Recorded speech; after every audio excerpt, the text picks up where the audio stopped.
What's going on, guys? I've already given you my list of the best or favorite, however you want to phrase it, movies of the year. Those were the 15 movies that I thought really defined what movies were all about in 2023. Now I'm going to give you my list of what I don't think movies should be moving forward for my worst of the year list of 2023. Now, I know people have a touchy subject on worst of the year lists, and I get it. People work hard on these movies. They actually get them made. I know in years past, I've been really cynical in trying to make a joke out of these, but I think there's a way you can do this. You can acknowledge that, and I'm just going to say this right now, as you know, for all these movies as a whole, you have a vision, you have the money to fund it, you make it. That's the most important part, along with realizing your mistakes. So, we're going to talk about the worst movies of the year. I think that that's the best way to approach it. Not being cynical, not being jokey, having that at the forefront. I think that that's what can make a list like this accessible. I don't know if I should even call these dishonorable mentions because that's kind of going against what I've already said, but dishonorable mentions, here we go. Knock at the Cabin.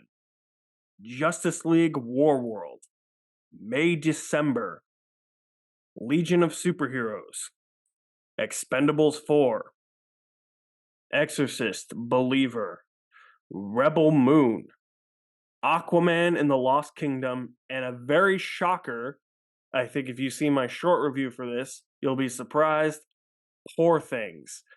Did not like it. I'm sorry, I know everybody likes it, just wasn't my thing. Alright, so now we get into the actual list of top 10 movies that I think really weren't that great this year. The worst movies of 2023. Heart of Stone was released on Netflix. It's always intriguing to me when studios are trying to start a new IP, something original, but this just felt like it was made by an algorithm. It feels like it's written backwards at sometimes. The action's not very good. Gal Gadot's not very good in this movie. It's just a boring watch. I know boring's kind of a lazy way to describe something, but I just wasn't having fun watching it. I knew the outcome of this movie from the moment it started. I knew that there was going to be somebody on the good side who was going to be a bad person because this is how every Netflix movie plays out. It's the exact same thing. I mean, Extraction 2 might be the exceptions, but when Netflix tries to create a new series for people to watch, movie series, they just regurgitate the same shit. That's all this is. And I just didn't find myself invested in anything. If the action was good, cool. But even the stunts and the choreography just felt very basic.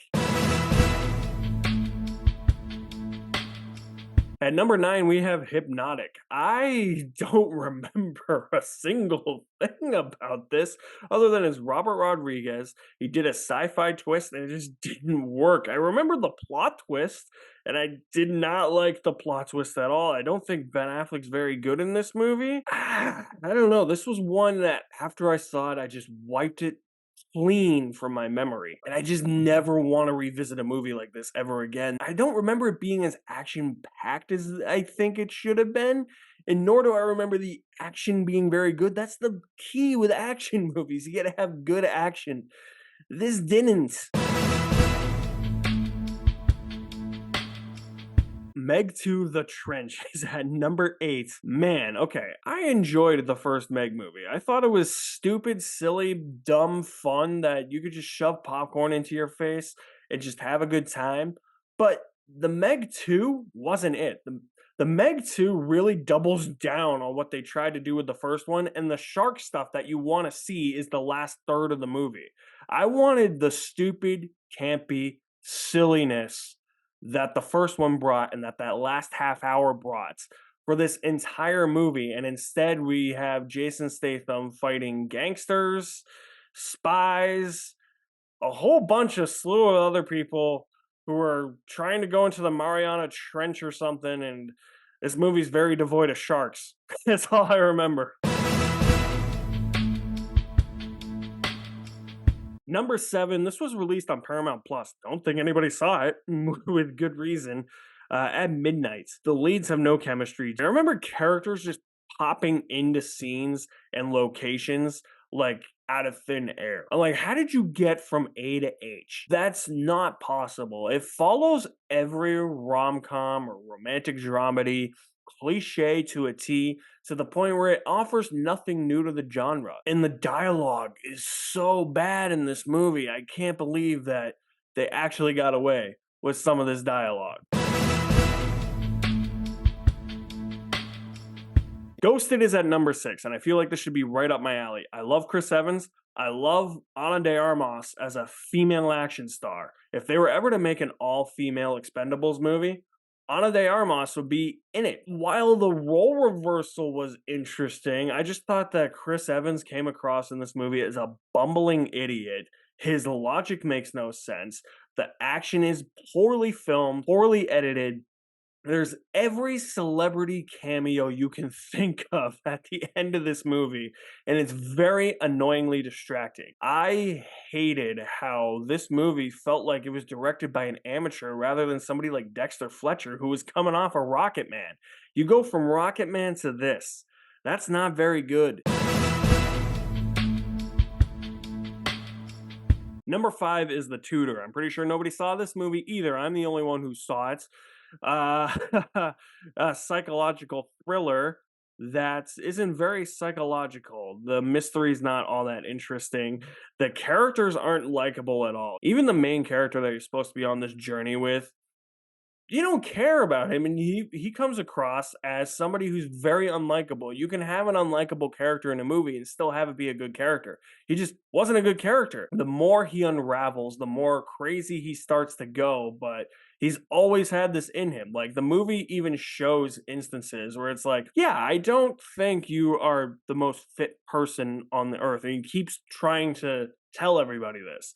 But that's not the case. The mystery wasn't interesting. The acting's awful. The dialogue is awful. I do not like this thing at all. At number 4 is a movie that was popular for some reason.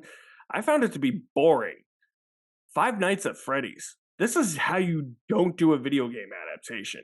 This should have been really fun. I wanted people beating the shit out of animatronics, kicking, punching, slapping everywhere. It's like the Meg 2. That's the last third of the movie, or maybe not the last third of the movie, but brief flashes of that happen. And the animatronics hunting these people down. I did not need 85 different plot lines to try and coalesce and be coherent as to why Josh Hutcherson is here. I just wanted a fun horror movie where humans fight animatronics, animatronics fight back. That's not what happened here. If I want to watch a better version of this movie, I'm going to watch Willy's Wonderland with Nicolas Cage. All right, we're into the top 3. This one was on Netflix, The Outlaws. I love supporting my former Bond actors, but Pierce Brosnan, man, this ain't it. Your acting in this is horrible. You have no chemistry with Ellen Burstyn. Nina Dobrev and Adam Devine have no chemistry. The action is really stupid. The plot is stupid. And of course, it's all over the place, as you would expect, because these types of movies get so convoluted and try to be smarter than the audience when the audience is actually smarter than them. That's not how this should work. Try and outsmart us. Try and be clever in clever ways. This movie doesn't do that. And it's not very funny at all. For an action comedy, not very funny. At number 2, we have The Drop. This was released on Hulu. I don't have much to say about this movie other than this. Here's the premise. These two idiots drop a baby. They treat it like it's a toy, like it has a defect. They think it has a concussion. They think it cracked its head open. For the entire movie, the baby is fine. It's moving. There's no cuts. There's no lesions. There's no bruises. No nothing. And they keep convincing themselves there's something wrong with the baby. The premise itself just doesn't work. The execution of it doesn't work. So I don't know who had this idea, but they should have just kept it as an idea, and that's it. It should never have gotten to, I thought of this, here's my pitch, now let's make the movie. They shouldn't have done that. There's one movie that is worse than this. Number one is another horror movie.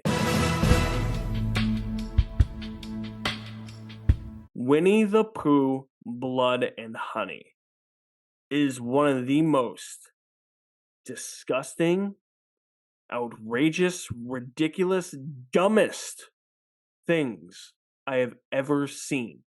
And not in the good way. If anything, I wanted this movie to be so bad, it's good. And it's just bad. I understand that it's an indie film. There's not a huge budget behind here, but come on.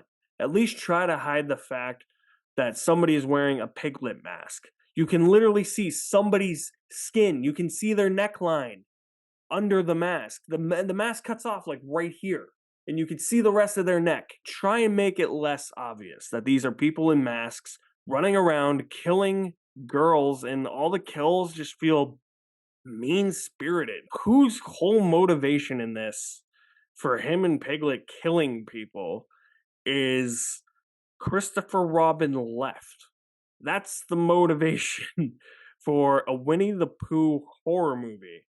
Sometimes ideas should just stay as ideas, like I said, and never pass the idea stage. It's a dumb idea, but it could work. Really doesn't though. And this movie takes itself so seriously. It thinks it's the next big thing. We're getting more of these. There's going to be a sequel. There's going to be a whole cinematic universe. I think one of them is going to be about Bambi killing people. Why? Why? If people didn't go out to see this, we wouldn't be getting a sequel. But people went out and saw it, but everybody thought it was horrible. The director doesn't care. He's going to make it. But you know what? As I said at the beginning of this video, all these people got these movies made. So that should be an accomplishment for them. And in the case of this movie, there's going to be not one more, but an entire cinematic universe, since all these characters apparently are in public domain now. And I don't know, that just rubs me the wrong way. This whole thing felt mean-spirited. I hated it. And the kills aren't that great. If the kills were great, then I might give it a little bit more credit. But the kills aren't good. In a horror movie, in a slasher movie, you gotta have some good kills. And this didn't have it. So those are my worst movies of the year. What are your guys' worst movies of the year? Do you agree with a lot of the stuff on my list? You probably even haven't seen half these movies. You're probably like, what the hell is that movie? I will leave my links to my website in the description below as well. You guys are the best. Thank you for watching. My name is Alex Madden, and I will see you at the movies somewhere.